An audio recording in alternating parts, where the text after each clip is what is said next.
সবাই বলে আমাদের একজন ইমাম আছে, ওনার নাম নু'মান ইবনু সাবিত, উনি তোমারে দেখায় সারবে আল্লাহরে। সে বলে তাই, তাহলে ডাকো তো, তার সাথে আমি তর্ক করব। অ্যাপয়েন্টমেন্ট দেওয়া হলো জুমার পরে ঠিক ভর দুপুরে 2টায়। নু'মান ইবনু সাবিত ওনার আসল নাম, ওনার লকব হচ্ছে আবু হানিফা। ইমাম আবু হানিফারা ছিলেন না ইমাম আল আযম। উনি আল্লাহর পক্ষে নাস্তিকের সাথে লড়বেন, আর নাস্তিক আল্লাহর বিপক্ষে লড়বেন। সময় দেয়া হয়েছে জুমার সালাতের পর ভর দুপুরে 2টা। ঠিক সময়ে নাস্তিক এসেছে, হাজার হাজার মানুষ এসেছে, আসে নাই ইমাম আবু হানিফা। নাস্তিক তো রেগে মেগে আগুন, আমার সময় দিয়ে উনি আসে নাই কেন, আসে না কেন? আধা ঘন্টা, 1 ঘন্টা, 1.5 ঘন্টা চলে যায়, আসে না। প্রায় 2 ঘন্টা পরে ইমাম আবু হানিফা দৌড়ে দৌড়ে আসলেন। নাস্তিক বলে আপনার তো সময়ের কোনো জ্ঞানই নাই, আপনার সাথে কোনো তর্ক চলবে না। ইমাম আবু হানিফা বললেন ইনদি উযর, আই হ্যাভ অ্যান এক্সকিউজ, আমার একটা এক্সকিউজ আছে। কি এক্সকিউজ? সাইয়েদনা ইমাম আবু হানিফা বললেন আমি যখন ঘর থেকে বের হই, এই পথে আসার সময় আমাকে একটা নদী পার হতে হয়। কি পার হতে হয়? আজকে যে দেখি নদীর সামনে কোনো নৌকা নাই, মানুষ নাই, কেউ নাই, কেউ নাই। হঠাৎ দেখলাম নদীর পাশে বিশাল একটা বড় গাছ, গাছটা এমনি এমনি 2 ভাগ হয়ে গেল।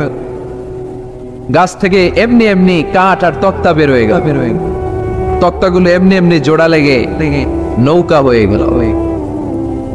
ওই নৌকা এমনি এমনি নদীর মাঝখানে এসে পড়লো, আর আমি উঠে বসলাম। মাঝি ছাড়া, লগি বইটা ছাড়া নৌকা আমারে এক টান মেরে নদীর ওপার নিয়ে গেল। এই কাজগুলো হতে হতে 2 ঘন্টা লেগে গেছে। কয় ঘন্টা? নাস্তিক কয় তবে ইমামের মাথা খারাপ। নাস্তিক কি বলে, তোদের ইমামের মাথায় সমস্যা। ইমাম আবু হানিফা বললেন আপনি এই কথা বললেন কেন? আমার মাথা ঠিকই আছে, আপনি আমার গালি দেন কেন? নাস্তিক বলে এমনি এমনি গাছ ভেঙে 2 ভাগ হয় নাকি?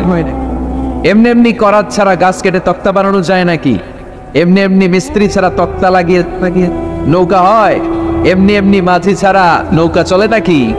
সাইয়েদনা ইমাম আবু হানিফা বললেন এই তো আপনি লাইনে চলে আসছেন, এখন আপনারে বুঝাইতে খুব সুবিধা হবে। এমনি এমনি নৌকা হয় না, তক্তা হয় না, এমনি এমনি গাছ কেটে 2 ভাগ হয় না, তাহলে আকাশটা কেমন করে এমনি এমনি হলো? এই জমিনটা কেমন করে এমনি এমনি হলো? দ্বিপ্রহরের জলজলের সূর্যটা কেমন করে প্রতিদিন দিনক্ষণ টাইম ঠিক করে সকালে পূর্ব দিক থেকে উঠে পশ্চিম দিকে ডুবে যাওয়া হয়?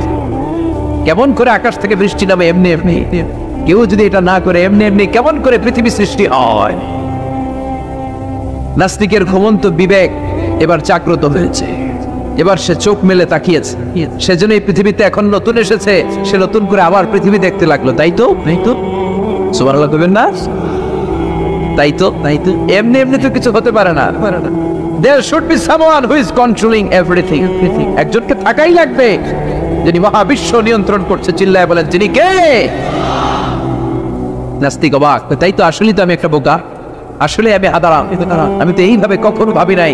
ও ইমাম আপনাকে শুকরিয়া, আপনার হাত দেন, আপনার হাতে চুমু খাই, আপনার হাতে হাত রেখে আমি শাহাদা বাক্য পাঠ করতে চাই, আপনি আমারে পড়িয়ে দেন লা ইলাহা ইল্লাল্লাহ মুহাম্মাদুর রাসূলুল্লাহ। কালিমা পড়ে মুসলমান হয়ে গেলেন। আল্লাহু আকবার। এজন্য নাস্তিকদের সাথে ওয়াজাদিলহুম বিল্লাতি ইয়া আহসান, হিকমতের সাথে কথা বলতে হবে। প্রজ্ঞার সাথে যদি আপনি একটা ভ্যালিড গ্রাউন্ড উপস্থাপন করতে পারেন, নাস্তিকরা আপনার সামনে দাঁড়াতে পারবে না। চিল্লায় বলেন ঠিক কিনা? এই নাস্তিকদের জন্য অনেক দিক নির্দেশনা, ডোজ, মেডিসিন আল্লাহ সূরার ভেতরে দিয়েছেন। সূরাটার নাম সবাই বলতে হবে, সবাই বলেন, সবাই কইছেন? সূরার নাম সূরা মুলক। চিল্লায় বলেন কিনা? সাইয়েদনা ইব্রাহিম তারার দিকে তাকালেন, বললেন মনে হয় এটাই আমার রব। পরে দেখে তারা নাই, কয় না না, আমার রব তো আমার ছেড়ে চলে যেতে পারে। সাইয়েদনা ইব্রাহিম চাঁদ দেখলেন, পূর্ণিমার চাঁদ দেখে ভাবলেন তাহলে এটা তো তারার চেয়েও বড়, মনে হয় এটা আমার রব। পরে দেখলেন চাঁদও নাই, সাইয়েদনা ইব্রাহিম কয় আমিও আপনার লগে নাই। এরপরে সূর্য উঠলো, গগন বিদারী সূর্য পুরো জমিনটারে আলোকিত করে ফেললো। উনি বললেন হাদা আকবার, সূর্য অনেক বড়, তাহলে এটা আমার রব। পরে বিকেলবেলা যখন সূর্য ডুবে যায়, সাইয়েদনা ইব্রাহিম কয় না, আমার রব তো আমার ছেড়ে কোথাও চলে যেতে পারে। তখন তিনি চিন্তা গবেষণার মধ্য দিয়ে মহাসত্যের খোঁজ পেলেন। সুবহানাল্লাহ পড়েন। মহাসত্য হচ্ছেন একজন, চিৎকার করে বলতে হবে তিনি কে? সে আল্লাহ বলে গোলাম, আমার অস্তিত্ব অনুভব করার জন্য তোমাকে ডজন ডজন বই পড়া লাগবে না, ডক্টরের ডিগ্রি লাগবে না, তুমি আমার সৃষ্টি করা এ বসুন্ধরার দিকে তাকাও, এ গাছপালা, নেয়ামত, রাজির দিকে নজর বুলিয়ে তাকাও, তুমি সাগর দেখো, তুমি পাহাড় দেখো, তুমি ঝর্ণা দেখো, ঝর্ণার কলো কলো আওয়াজের ভেতরে আমি আল্লাহরে খুঁজে পাবা। কথা কর। ঝর্ণা দেখছেন কেউ কোনোদিন? বাগেরহাটে আছে? কোথায় যে দেখছেন? সিলেটে, হিমছড়িতে।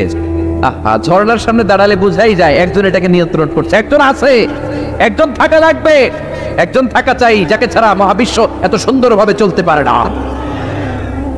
সাগরের দিকে তাকান। কক্সবাজারে গেছেন আপনারা? আহা, কি ক্ষুদ্র আমি, কি তুচ্ছ আমি, কি নগণ্য আমি। যখন আমার অলমোস্ট প্রতি সপ্তাহে কক্সবাজারে ফ্লাইট থাকে, আমার কক্সবাজারে অনেক প্রোগ্রাম থাকলে আমি বিকেলে আগে সাগরের সামনে চলে যাই, নিজে যে কত ছোট এটা দেখার জন্য। বঙ্গোপসাগরের সামনে দাঁড়ালে আয়রে নিজের কি এতিম লাগে, কি ছোট্ট আমি, কি সাগরের তর্জন। হিমছড়িতে যখন যাই, সিলেটের মাধবকুণ্ডে যখন যাই, মালয়েশিয়াতে মাঝে মাঝে যাই, ক্যামেরন হাইল্যান্ডে কিছু ওয়াটারফল আছে। আল্লাহু আকবার, এই ঝর্ণার আওয়াজের মধ্যে মনে হয় যেন আল্লাহর জিকির শোনা যায়, ঠিক কিনা? ঝর্ণা ঝর্ণা ঝর্ণা রে, বলনা রে, কার বিরহে পাগল পাড়া তুই, কার মিলনে ফুল ফসলে ভরার তোর দকুল বই, কার মিলনে ফুল ফসলে ভরার তোর দকুল বই। ঝর্ণা ঝর্ণা ঝর্ণা রে, বলনা রে, কার বিরহে পাগল পাড়া তুই। সুবহানাল্লাহ পড়ে। ঝর্ণার দিকে তাকালে, আকাশের দিকে তাকালে, বাতাসের দিকে তাকালে আকাশের রফ, আল্লাহর অস্তিত্ব সেখানে আছে না নাই? চিল্লায় বলেন আছে না নাই? এই জন্য নাস্তিকদের যুক্তিগুলো খোড়া যুক্তি। তারা বলে আনসিন ইজ নাথিং, যেটা দেখি না ওইটা মানি না। এরকম কিছু গাধা আছে না নাই? হাদারা উল্লুক্কা পাঠা, যেটা দেখি না ওইটা মানি না। আচ্ছা বলেন তো, আমরা কোনোদিন আমেরিকা দেখছি সরাসরি? কথা কয় না। টিভিতে দেখছি, বইতে দেখছি আমেরিকার ছবি, কিন্তু সরাসরি এটা আমেরিকা দেখছি? তাই বলে আমরা আমেরিকা মানি না? কথা বলেন। নাস্তিক যারা কথা বলে এরা বাতাস দেখতে পায়? উত্তর দেন, বাতাস দেখা যায়? তো নাস্তিকের যারা দল, নাস্তিকের গোষ্ঠী, ওরা কি বাতাসকে মানে না? Why do you believe on that? Why do you believe on air and the atmosphere? বায়ুমণ্ডলে যে বাতাস আছে ওটা কেন মানো? বাতাস তো দেখো। কে কারো যখন মাইগ্রেনের পেইন হয় মাথায়, আমার প্রচন্ড ব্যথা, আপনারা কি দেখতে পাচ্ছেন ব্যথাটা? কিন্তু মাথায় যে ব্যথা হয় এটা আপনারা মানেন না? নাস্তিকেরা মানে না? তাহলে ওদের যুক্তির কোনো গ্রাউন্ড আছে? কোনো গ্রাউন্ড না। যেটা দেখা যায় না এটা নাকি ওরা বিশ্বাস করে। আল্লাহ বলেন সৃষ্টির দিকে তাকা, নজর করে দেখ, আমি আল্লাহর নিদর্শন আছে। সুবহানাল্লাহ পড়ে। নাস্তিকদের কিভাবে আপনি বুঝাবেন? একটা ঘটনা বললে চমৎকার বুঝতে পারবেন। সূরাতুল মুলক আল্লাহ শুরু করছেন, তাবারাকাল্লাযী বিয়াদিহিল মুলকু ওয়া হুয়া আলা কুল্লি শাইইন কাদির। সুবহান সেই সত্তা যার হাতে ক্ষমতা, আর তিনি সব বিষয়ের উপরে ক্ষমতাবান। পড়েন সুবহানাল্লাহ। তাবারাকাল্লাযী, সুবহান সেই সত্তা, বিয়াদিহিল মুলকু, যার হাতে সব ক্ষমতা, ওয়া হুয়া, আর তিনি, আলা কুল্লি শাইইন কাদির, সব বিষয়ে ক্ষমতাবান। তিনি কে? বিয়াদিহিল মুলকু, তার হাতে ক্ষমতা। চিল্লায় বলেন তো কার হাতে? নাকি আপনাদের হাতে? মাননীয় প্রধানমন্ত্রীর হাতে? আস্তে আস্তে যাও, তুমি তো পুরো মাইক নাড়ায় ফেলতেছ। ক্ষমতা কার হাতে? নাকি প্রধানমন্ত্রীর হাতে? র্যাবের প্রধানের হাতে? পুলিশ প্রধান? ডোনাল্ড ট্রাম্পের হাতে? ভ্লাদিমির পুতিনের হাতে? নরেন্দ্র মোদির হাতে? কার হাতে? জোরে বলেন। বিশ্বাস হয়? কিন্তু আমরা কিন্তু প্রায়শই বলি সকল ক্ষমতার উৎস জনগণ। এভাবে রাষ্ট্রীয়ভাবে কিছু কুফরি আমাদেরকে শিক্ষা দেওয়া হয়েছিল, এখন ঠিক কিনা? এটা রাষ্ট্রীয় কুফরি। সকল ক্ষমতার উৎস জনগণ নয়, সকল ক্ষমতার উৎস একজন। চিল্লায় বলেন তিনি কে? আপনি নিজের একটু নিজের জিজ্ঞেস করেন তো যে আপনার ক্যাপাসিটি কতটুকু? আমার ক্যাপাসিটি আসলে কতটুকু? আমি আসলে কতদূর করতে পারি? কতদূর ক্ষমতা আমার আছে? একটু জিজ্ঞেস করে দেখ। ডায়রিয়া যাদের হয় 5 বার 7 বার 10 বার যদি টয়লেটে যাওয়া লাগে, ওর চেহারার দিকে আর তাকানো যায়? নিজেকে দিয়ে ভাবেন, যেদিন আপনার পেট মোচড় দিয়ে ডায়রিয়া হয়েছে, 7 বার 8 বার ইমোটিল ট্যাবলেট খাওয়ার পরে, স্যালাইন খাওয়ার পরেও ভালো হচ্ছে না, 10 বার 12 বার যেতে যেতে চেহারাটা সাদা হয়ে যাচ্ছে, গায়ে কোনো শক্তি নাই, এরপরে 3-4 জন কাঁধে করে টয়লেটে ঢোকায়, আছে না নাই? 10 বার 12 বার টয়লেটে গেলে আর কোনো শক্তি নাই, আই মরে যাইও, আয় আর হাইতান আরে মাফ করে দে, এরকম হয় না? তখন ভয় লাগে, মনে হয় যে আমি আসলে মরে যাবো, সবার কাছে বিদায় নেয়, আমার মাফ করে দাও, আমি হয়তো বাঁচবো না। কত লিমিটেড পাওয়ার আমাদের, কত দুর্বল। 5 বার টয়লেটে গেলে চেহারার দিকে তাকানো যায় না, চেহারা ভেস্কি মেরে থাকে আপনি। সে নাকি ক্ষমতার মালিক। আল্লাহ বলেন ওয়া খালিকাল ইনসানু দাঈফা, তোদেরকে আমি দুর্বল করে বানিয়েছি। শুধু আমরাই দুর্বল না, আমি দুর্বল, আমার বাপ দুর্বল, আমার দাদা দুর্বল, আমার 14 গোষ্ঠী দুর্বল। আমরা দুর্বলের ঘরের দুর্বল। সবল হচ্ছে একজন, যিনি কে? এজন্য সকল ক্ষমতার উৎস কোন দৃষ্টিতে, কোন যুক্তিতেই টিকে না যে সকল ক্ষমতার উৎস নাকি মানুষ। এই কথাটা যুক্তির আলোকে টিকে? সকল ক্ষমতার উৎস কে? কি ক্ষমতা আছে আমাদের? কোনো ক্ষমতাই নাই। আজকে কেউ যদি পেছন থেকে চিৎকার দিয়ে বলে হুজুর প্যান্ডেলে সাপ, মজা করে বলছে, এতে অনেকে খুঁজতেছে কই সাপ, কই সাপ। দেখছেন ক্ষমতার মালিক নাকি আল্লাহ নাকি? আর আসলেই যদি 3-4টা সাপ ফস করে এদিক দিয়ে ফানা তুলতো, black mamba, king cobra, python, হ্যাঁ, এই সাপগুলো যদি ফস করে এখানে ঢুকতো, আপনাদেরকে খুঁজে পাওয়া যেত? এতক্ষণ স্লোগান চলে, এখন দৌড় আছে না নাই? সাপ বাদ দেন, বাউয়া ব্যাং চিনেন অথবা কোলা ব্যাং? বাগেরহাটে কি বলে, কি করে? খালি লাফায়। 10টা বাউয়া ব্যাং, 2টা স্টেজে আর 8টা প্যান্ডেলে ছেড়ে দেওয়া। অবস্থাটা কি হবে জানেন? বাউয়া ব্যাং আর কি লাভ দিবে? এর চেয়ে বড় লাভ দিবেন আপনার, এর চেয়ে বড় লাফাইতে লাফাইতে আমরা ভাগ। এই হচ্ছে আমাদের অবস্থা। নিজেকে একটু জিজ্ঞেস করেন যে how much capacity I belong, কতটুকু ক্ষমতা আমার আছে। মাঝে মাঝে বাসে যখন আমরা চড়ি, পেশাব চাপে না? কথা বুঝতেছে না বোধহয়। আমরা বাসে করে সফরে যাচ্ছি, পেশাব চাপে না? চাপে। ড্রাইভাররে অনুরোধ করার পরে ড্রাইভার বলে এই বাসের নিয়ম হচ্ছে ঢাকা টু কক্সবাজারে থামবে একবার। কয়বার? আরো 20 কিলোমিটার পরে ওইখানে থামানো হবে। ওই বেটার যান যায় পেশাবের চাপে। এরকম পরিস্থিতিতে আমরাও জীবনে কালে ভদ্রে 2-1 পড়েছি কিনা? ওই সময়ের কথাটা একটু খেয়াল করেন যে আপনার কি অবস্থা হয়েছিল তখন। সে নাকি ক্ষমতার মালিক, সে নাকি সকল ক্ষমতার উৎস, যার 10 মিনিটের পেশাব আটকে রাখার ক্ষমতা তার থাকে না। এজন্য মানুষ কখনো ক্ষমতার উৎস হতে পারে না। চিৎকার করে বলতে হবে সকল ক্ষমতার উৎস কে? কি দুর্বল। মশা কামড়াইলে মশারে ধরতে পারি না, মারতে পারি না, দৌড়। মশা ওইরা কই চলে যায় খুঁজেও পাই না। কুত্তা এম করে কামড়াইলে আমরা কুত্তারে কামড়াইতেও পারি না। কথা বলেন, অসহায় হয়ে তাকিয়ে থাকি। আহা, কি দুর্বল আমরা, কি দুর্বল। কোনো ক্ষমতা নাই। তুফান, ঝড়, জলোচ্ছ্বাস, ভূমিকম্প হলে টের পাওয়া যায় আমরা কত দুর্বল। বাগেরহাটে মনে ভূমিকম্প হয় না? হয়। আহা, মাঝে মাঝে মাঝরাতে 3টায় 4টায় ভূমিকম্প হয় না? লোকজন দৌড়, কেউ লুঙ্গি সহ দৌড়, কেউ লুঙ্গি থুইয়া দৌড়। কারণ আগে জান বাঁচাতে হবে, এটা ফরজ। কি বিপদে আমরা পড়ে যাই, দৌড়। দুধের বাচ্চাটা পড়ে থাকে, ওরে কোলে নিয়ে দৌড় দিব, নাকি স্ত্রীকে ডাকবো, নাকি ভাড়াটিয়াদেরকে উঠাবো, নাকি ছাদ থেকে নিজেই লাফ দেব?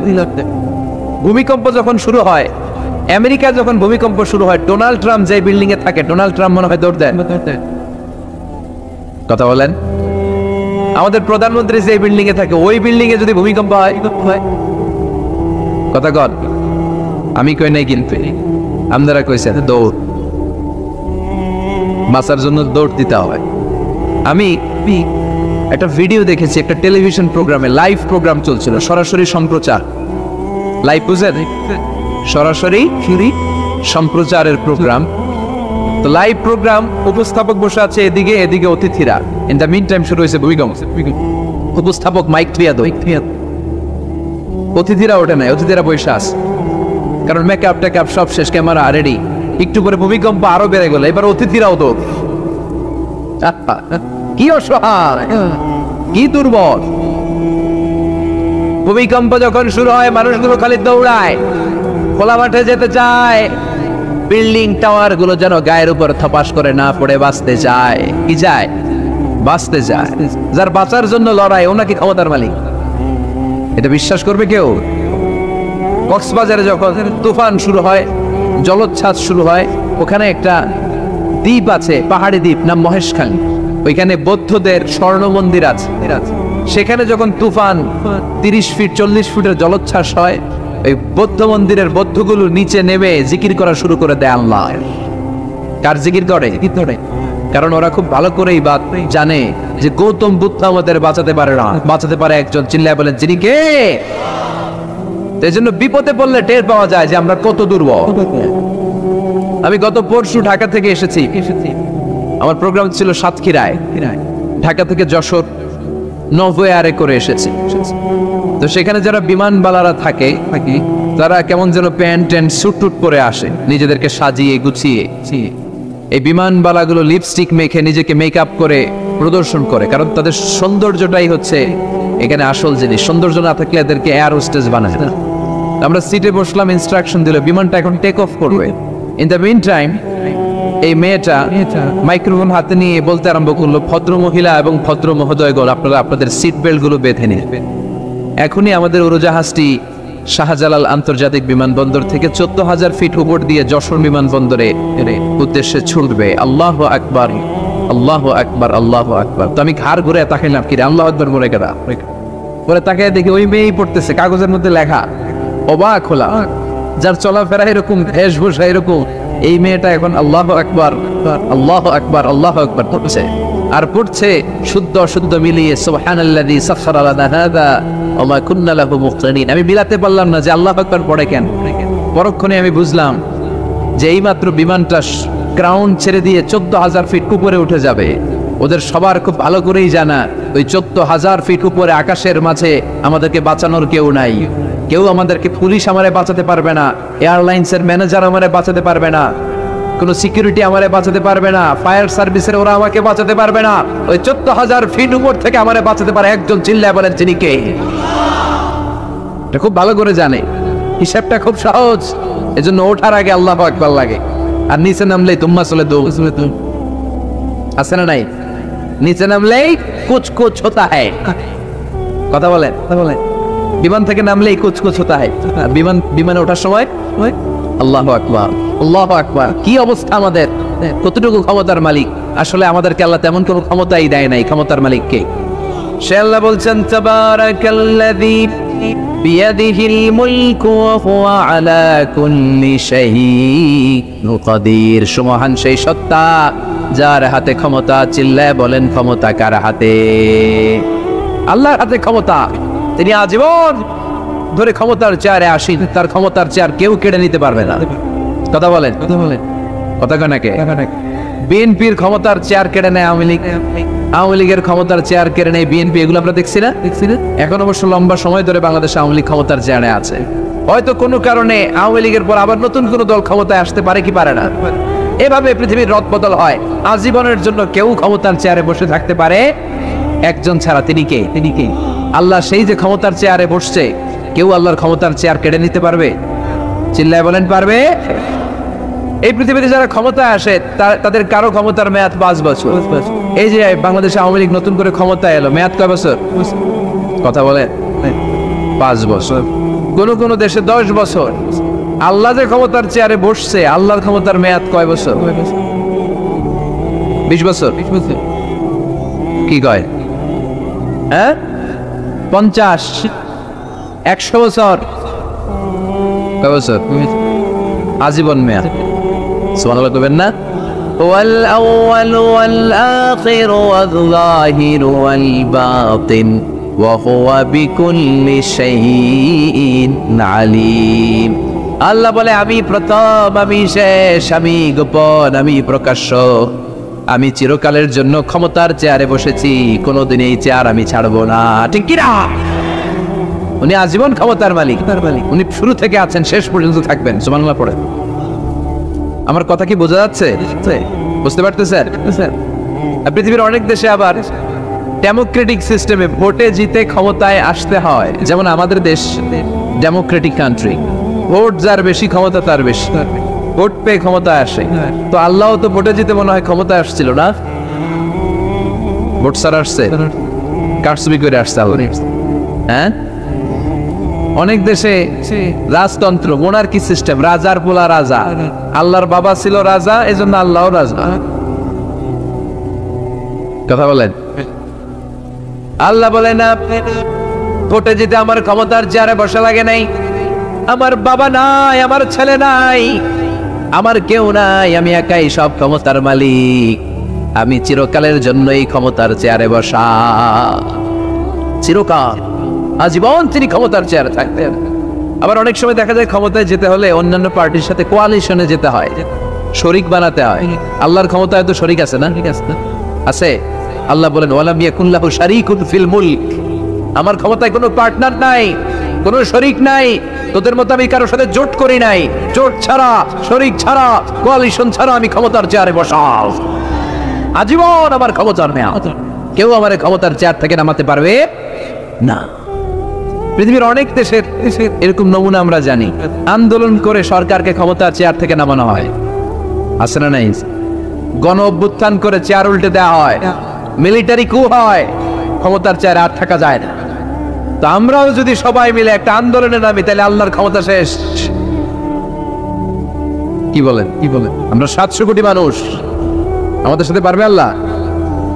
700 কোটি মানুষ আন্দোলন করলো আল্লাহরে নামাতে পারবে না?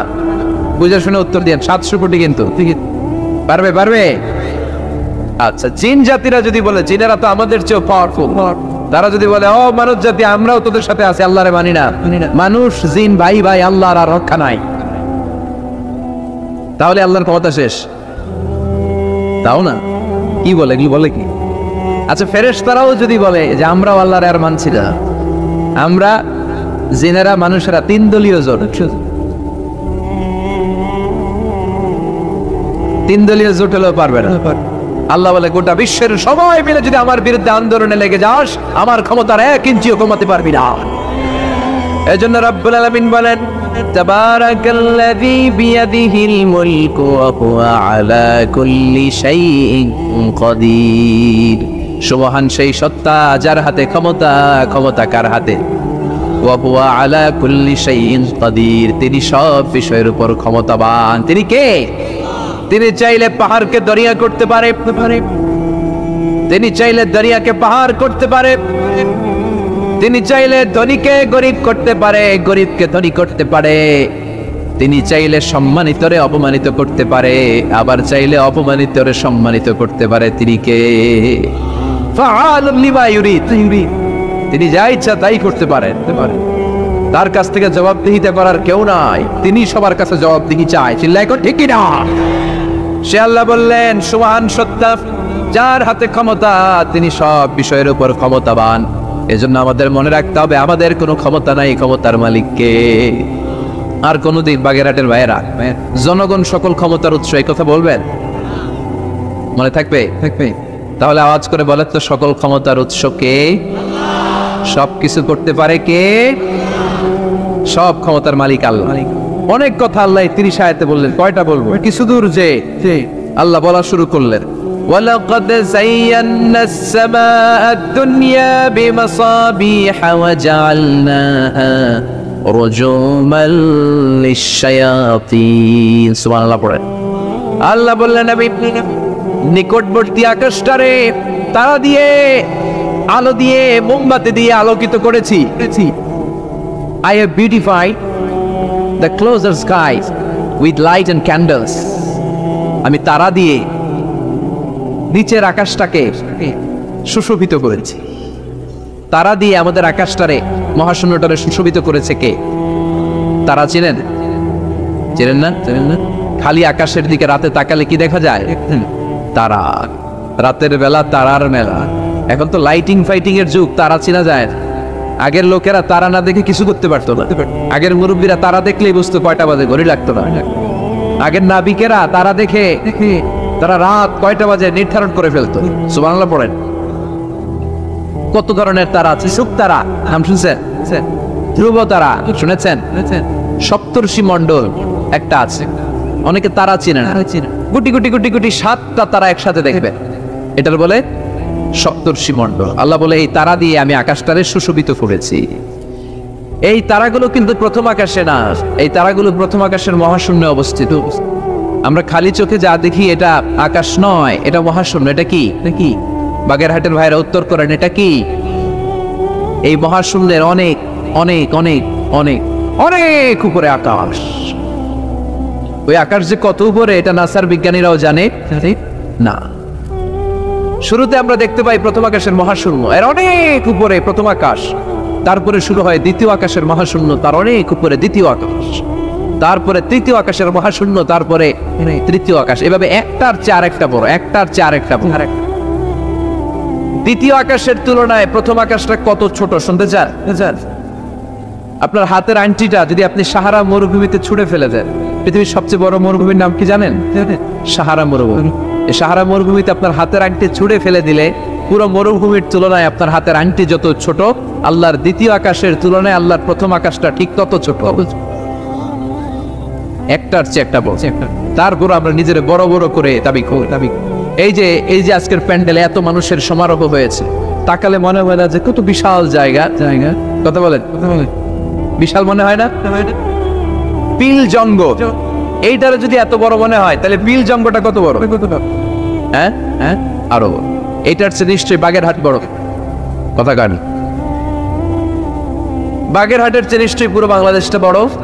বাগেরহাট বলে 64 জেলার এক জেলা, 64টা জেলা মিলে সুজলা সুফলা আমাদের এই বাংলাদেশ। বাংলাদেশ হচ্ছে পৃথিবীর সবচাইতে বড় দেশ। হ্যাঁ, এরা দেখি আমার সব কথার সাথে খালি দ্বিমত কর। বাংলাদেশ সবচেয়ে বড় দেশ না? কত ছোট জানেন?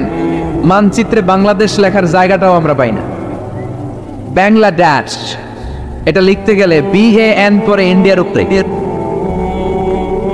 GLA পরে বাংলাদেশের উপর, আবার DESH পরে আবার ইন্ডিয়ার উপর। আমাদের বাংলাদেশটা এত ছোট, বাংলাদেশ লেখার জায়গাটাও মানচিত্রে আমাদের জন্য না হয়। এত ছোট দেশ, এত ছোট। ইন্ডিয়া প্রায় 20-25 গুণ বড় আমাদের চেয়ে। আমেরিকা, কানাডা শতগুণ বড়। রাশিয়া একটা দেশ আছে কয়েকশো গুণ বড়। এরকম 200টা বিশাল দেশ মিলে পৃথিবী, 200টা দেশ মিলে পৃথিবীর 30 ভাগ, বাকি 70 ভাগ শুধু পানি। বাকি 70 ভাগ কি? স্থল আর জল মিলে আমাদের পৃথিবী। তাহলে আজকের এই প্যান্ডেলের জায়গার তুলনায় পুরো পৃথিবীটা কত বড়? সুবহানাল্লাহ কইতে পারলেন না? তাহলে এই পৃথিবীটা আমাদের কাছে এখন পর্যন্ত যেটা আমরা আলোচনা করলাম বোঝা গেল অনেক বড়, এত বড় পৃথিবী। কিন্তু আমরা শুনতে পাই যে সূর্যটা আমরা দেখতে পাই দিনের বেলা, ওই সূর্যটা নাকি এই বিশাল পৃথিবীর চেয়ে 13 লক্ষ গুণ বড়। চিন্তা করতে পারেন? খালি তো মাথা নাড়াইতেছেন। আসলে কি আমরা চিন্তা করতে পারি? 13 লক্ষটা পৃথিবী সূর্যের মধ্যে রেখে দেওয়ার জায়গা করে দিয়েছে কে? 9,30,00,000 মাইল দূরে সূর্য 8 মিনিট 18 সেকেন্ড সময় নিয়ে নেয় আলো পৌঁছাতে। এত বিশাল সূর্য, তার মানে কি সূর্যটাই সবচেয়ে বড়? এর চেয়ে অনেক বড় বড় তারা আছে। সূর্যের পরে পৃথিবীর সবচেয়ে কাছের তারার নাম প্রক্সিমা সেন্ট্রাই। গুগল করলে দেখবে যে কত তারা। এরপরে Alpha Centauri A, Alpha Centauri B, এভাবে তারা শুরু। এটা ক্যারিনা, ব্যাটেলজিউস। যেই সূর্য পৃথিবীর চেয়ে 13 লক্ষ গুণ বড়, ব্যাটেলজিউস নামে একটা তারা আছে, ওই তারা সূর্যের চেয়ে 33 কোটি গুণ বড়। তার মানে কি ব্যাটেলজিউসই সবচেয়ে বড় তারা? না, এটা ছোট্ট সাইজের তারা। এইটার চেয়েও কত হাজার কোটি গুণ বড় তারা যে মহাশূন্যে আছে তার কোনো ইয়ত্তা আমাদের নাই।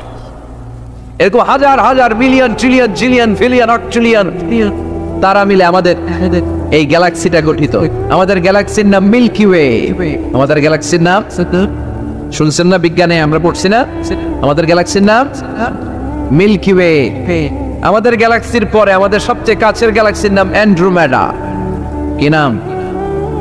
আমাদের গ্যালাক্সি থেকে অ্যান্ড্রোমেডাতে পৌঁছতে 2.5 মিলিয়ন লাইট ইয়ার লেগে যাবে যদি লাইটের গতিতে আমরা ছুটি।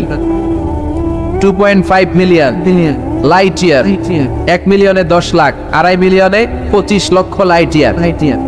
এই পৃথিবীতে সবচেয়ে দ্রুতগামী যে জিনিসটার আবিষ্কার হয়েছে সেটার নাম আলো।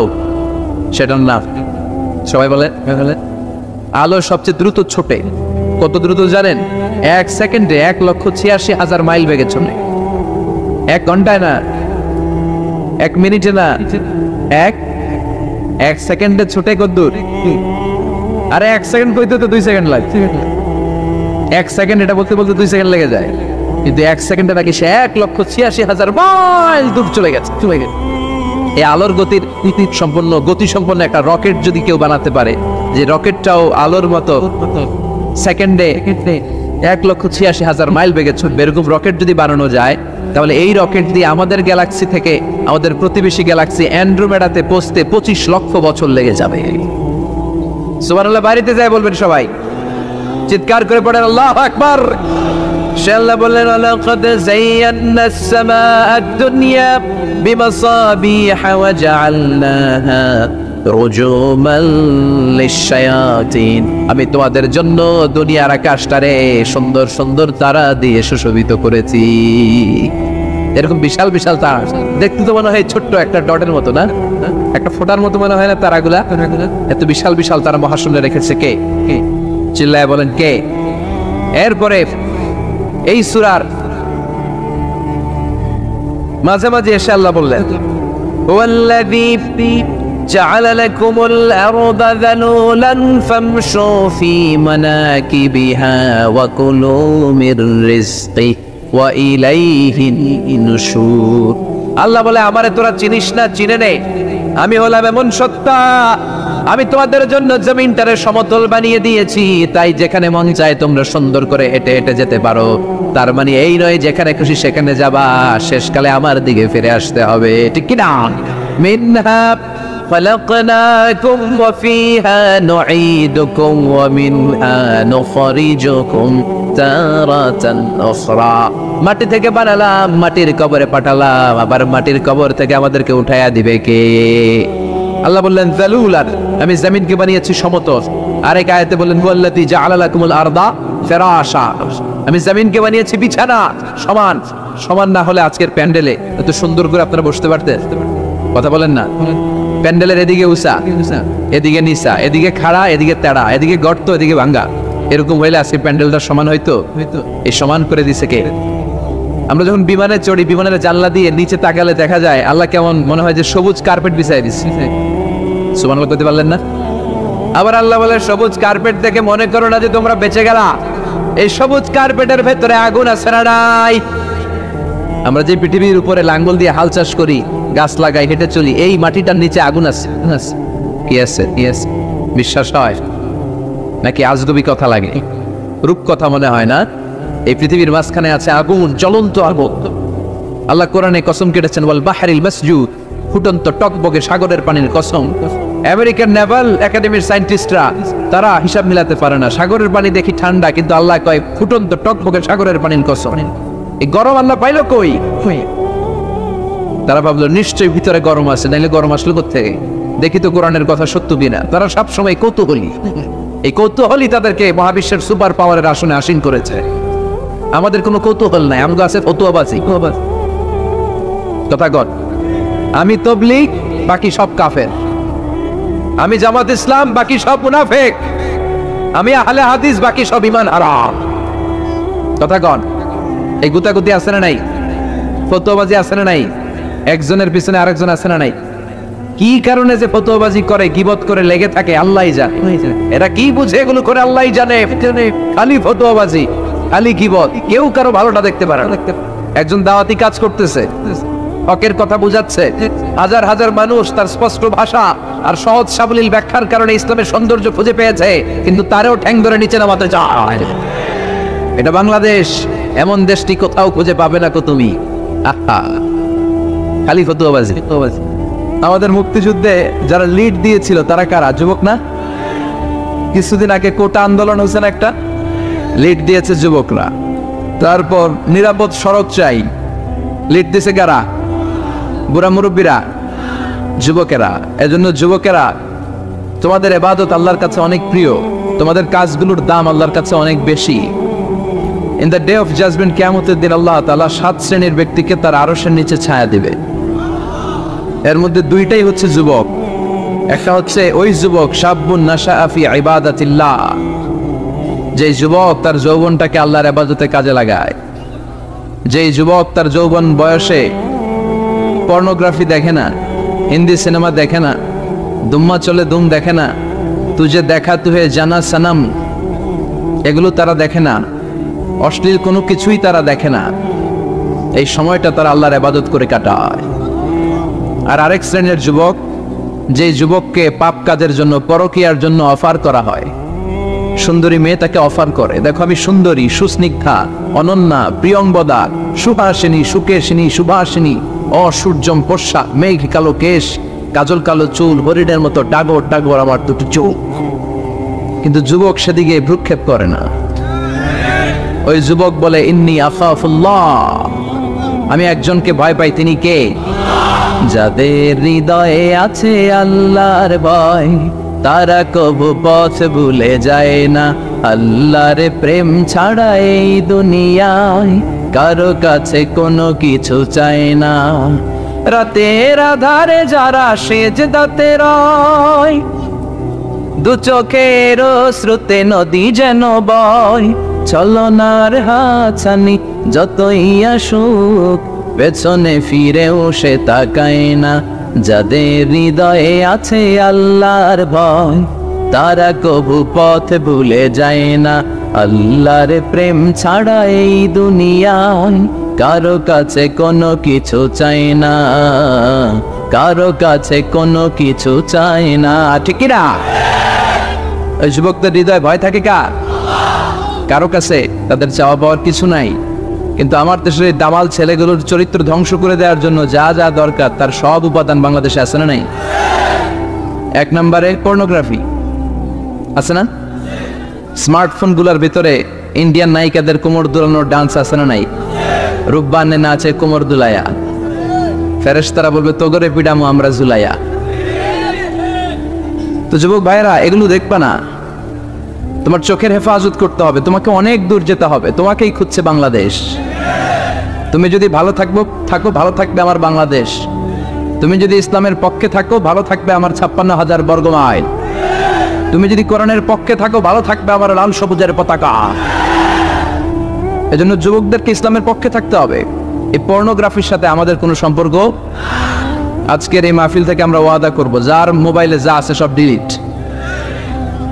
করা যাবে না ইনশাআল্লাহ। আগে যা করছি সামনে থেকে আর দেখা যাবে না। এই পর্নোগ্রাফি আমার যুবক ছেলেদেরকে শেষ করে দিয়েছে। এরপরে আরেকটা বড় সমস্যা হচ্ছে মাদকের সমস্যা। ইয়াবা, গাঁজা, ফেন্সিডিল, মারিজুয়ানা, এগুলো নোয়াখালীতে নাই।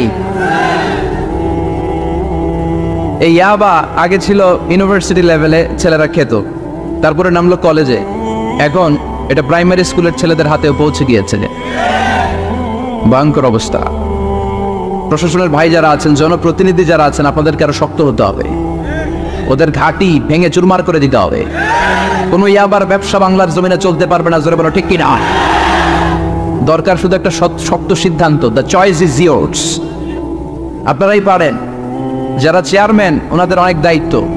পুরো এলাকাটা আমার চেয়ারম্যান ভাইয়ের হাতে আমানত, ঠিক কিনা? যিনি ইমাম, মসজিদের সব দায়িত্ব ইমাম সাহেবের কাছে আমানত। যিনি মেম্বার অফ দ্য পার্লামেন্ট, ওনার দায়িত্ব আরো বেড়ে যায়। তার পুরো নির্বাচনী এলাকাটা তার কাঁধের উপরে আমানত। যারা মন্ত্রী, পুরো মন্ত্রণালয়ের কাজবাজ তার হাতে আমানত। যিনি এই 17 কোটি মানুষের প্রধানমন্ত্রী, তার কাছে পুরো বাংলাদেশটা আমানত। এজন্য যুবকদেরকে এই মাদকের সাথে যাতে পরিচয় না ঘটে, এরকম একটা পরিবেশ বাংলাদেশে করতে হবে। তো এক নম্বরে এই মাদকের কারণে ছেলেরা নষ্ট হয়, এরপরে পর্নো ভিডিওর কারণে নষ্ট হয়, এরপরে নোংরা ছাত্র রাজনীতি আছে না নাই, তাদেরকে দিয়ে মারামারি কাটাকাটি এগুলোর মতো কাজে লিপ্ত করানো হয়। এটা ঠিক না। যুবকদেরকে পজিটিভ পলিটিক্স শেখানো উচিত। এদেশে পজিটিভ পলিটিক্সের একটা ট্রেন্ড চালু করা দরকার, যেখানে মারামারি কাটাকাটি থাকবে না, মেধার ভিত্তিতে ক্যাডার নিয়োগ হবে, ঠিক কিনা? ছাত্র দলের নেতা হতে হবে ডক্টরেট করা, ছাত্রলীগের নেতা হতে হবে ডক্টরেট করা। যত ছাত্র রাজনীতির বড় বড় নেতারা আছে, এরা শিক্ষিত হতে হবে, কারণ তারা আমাদেরকে পথ দেখাবে। তারা সামনে হাঁটবে, আমরা পেছনে পেছনে হাঁটবো, ঠিক কিনা? তো এই জাতীয় যে ইনকনসিস্টেন্সি আছে, এগুলো থেকে আল্লাহ আমার দেশকে তুমি হেফাজত করো। আমাদের জনপ্রতিনিধি ভাইরা যারা আছেন, ওনারা চাইলেই পারে, আমরা তাদের জন্য দোয়া করি। তারা যেন সত্যিকার অর্থে একটা সুজলা সুফলা শস্য শ্যামলা ডিজিটাল বাংলাদেশ আমাদেরকে উপহার দেয়। তাদের জন্য দোয়া আসরা নাই। যারা দেহের তাজা প্রাণ বিলিয়ে দিয়ে আমাদের জন্য বাংলা ভাষাটারে রেখে গেল, ওই ভাষা শহীদদের জন্য আমাদের দোয়া আসরা নাই। যারা 71 সালে মুক্তিযুদ্ধ করে দেশটারে স্বাধীন করলে মুক্তিযোদ্ধা ভাইদের জন্য দোয়া আছে না নাই? যারাই এই দেশের জন্য কন্ট্রিবিউট করেছে, তাদের সবার জন্য আমাদের পক্ষ থেকে দোয়া। আর যারাই দেশের শত্রু, যারাই দেশের বিপক্ষে, আমরাও তাদের বিপক্ষে, যেরকম ঠিক কিনা? এজন্য যুবক ভাইয়েরা, তোমাদেরকে জ্বলে উঠতে হবে আপন শক্তিতে, ঠিক কিনা? রবির স্লোগান, জ্বলে ওঠো। মুমিনের ইমান হতে হবে এমন ইমান যেটা জ্বলে ওঠে, তাহলে বোঝা যাবে ওইটা আসল ইমান, ঠিক কিনা? কি করে তারে বলো ইমানে বলি, কি করে তারে হে বলো ইমানে বলি, ঠিক কিনা? যে ইমান ইমানে বলে নাস্তিকতার মঞ্চে ওঠে, এরকম আছে না নাই? অনেক ওলামায়ে কেরাম দাওয়াত করেছেন। আজকে প্রোগ্রামের সভাপতি হচ্ছেন আমার ভাই, খুব সম্ভব, কি নাম যেন আপনার? আবেদ সাইফুল কালাম, অত্র এলাকার চেয়ারম্যান। আল্লাহ আমাদের সভাপতিকে তুমি কবুল করো, পাশাপাশি আরো যাদের মাথায় টুপি পরিয়ে দিলাম তাদেরকেও কবুল করো। চমৎকার এক দৃশ্যের অবতারণা ঘটিয়েছে আজকের ইন্তেজামিয়া কমিটি। এরকম আমার এক্সপিরিয়েন্স নাই আর কি, যারা অতিথি তাদেরকে টুপি পরিয়ে বরণ করা। আল্লাহ ভাইদেরকে তুমি ইসলামের জন্য কবুল করো, আমিন। তারা যেন আমরণ দেশের দশের ইসলামের খেদমত করতে পারে, তুমি তৌফিক দাও, আমিন। অনেক আলোচক আপনারা দাওয়াত করেছেন, আলহামদুলিল্লাহ। যারাই এখানে কথা বলেছে নিঃসন্দেহে কোরআন থেকে বলেছে, কারণ আমাদের তাফসীরুল কোরআনের মাহফিলের সিলেবাস একটা, এটার বাইরে থেকে আমাদের কথা বলার সুযোগ আছে? আমরা যদি এখানে ত্রিপিটক থেকে কথা বলি, গীতা বাইবেল থেকে কথা বলি, রামায়ণ মহাভারত থেকে কথা বলি, আপনারা কেউ শুনবেন? আপনারা বলবেন যে হুজুর এই বইটা থেকে কথা বলেন। আমাদের সিলেবাস হচ্ছে কোরআন। চিৎকার করে বলতে হবে, আমাদের সিলেবাস কি? কোরআন। এই কোরআন দিয়ে দেশের সব আইনগুলো হোক, আমরা চাই কি চাই না? এই কোরআনটা সংসদ ভবনে থাক, চাই কি চাই না? ক্যান্টনমেন্টে থাক, চাই কি চাই না? সচিবালয়ে থাক, চাই কি চাই না? দেশের প্রতিটি অঙ্গনে কোরআনের কথাগুলো ছড়িয়ে পড়ুক, কোরআনের আলোতে আমরা যেন আলোকিত হই। আল্লাহ বলেছেন, this is the book war of there is no doubt in it and a guidance to those who are মুত্তাকিন। এটা এমন বই যে বই একটাও ভুল নাই, আছে? একটাও সন্দেহ নাই, আছে? এজন্য ছেলে মেয়েদেরকে কোরআন পড়াবেন, রাজি আছেন তো? কোরআন যেন প্রতিদিন আমাদের তেলাওয়াত হয়, একটি আয়াত হলেও যেন প্রতিদিন আমরা বঙ্গানুবাদ করি। মাতৃভাষায় কোরআনটাকে বুঝতে হবে, এটা সবচেয়ে বড় ফরজ। বাংলা বুঝি না এমন কি কেউ এখানে আছেন? তো আমরা সবসময় এই বইটা থেকে কথা শুনি। এই বইটা সবার, এই বইটা বিএনপির ভাইদের, এটা আওয়ামী লীগের ভাইদের, এটা জাতীয় পার্টির ভাইদের, এটা জামাত ইসলামের, এটা পীরের মুরিদের, এটা তাবলীগের ভাইদের, এটা আস্তিকদের, এটা নাস্তিকদের, এটা হিন্দুদের। এটা আলাদা কারণ, এটা সবার। এই কিতাবটা হিন্দুদেরও কিতাব, ওরা পড়ে না তো আমি কি করব? ইসলাম এটা কি কুক্ষিগত আমার বাপের ধর্ম? সবার ধর্ম, সবার। ওরা মানে না তো আমি কি করব? বিশ্বনবী উনি সবার নবী। বিশ্বনবী কি শুধু আমাদের নবী? উনি হিন্দুদেরও নবী, উনি বৌদ্ধদেরও নবী, উনি অগ্নি উপাসকদেরও নবী, উনি নারীদের নবী, উনি পুরুষদের নবী, উনি আরবদের নবী, উনি অনারবদের নবী, উনি বিশ্বনবী। উনি বিশ্বনবী, সবার জন্য এসেছেন, as a father, as a husband, as a lawgiver, as a lawmaker, as a reformer of the society, as a commander, as a messenger. Muhammad is the superman of the world. স্বামী হিসেবে, বাবা হিসেবে, নেতা হিসেবে, সমাজ সংস্কারক হিসেবে, আইন প্রণেতা হিসেবে, সর্বোপরি একজন নবী হিসেবে মুহাম্মদ সাল্লাল্লাহু আলাইহি ওয়াসাল্লাম গোটা বিশ্বের মানুষের কাছে সুপারম্যান।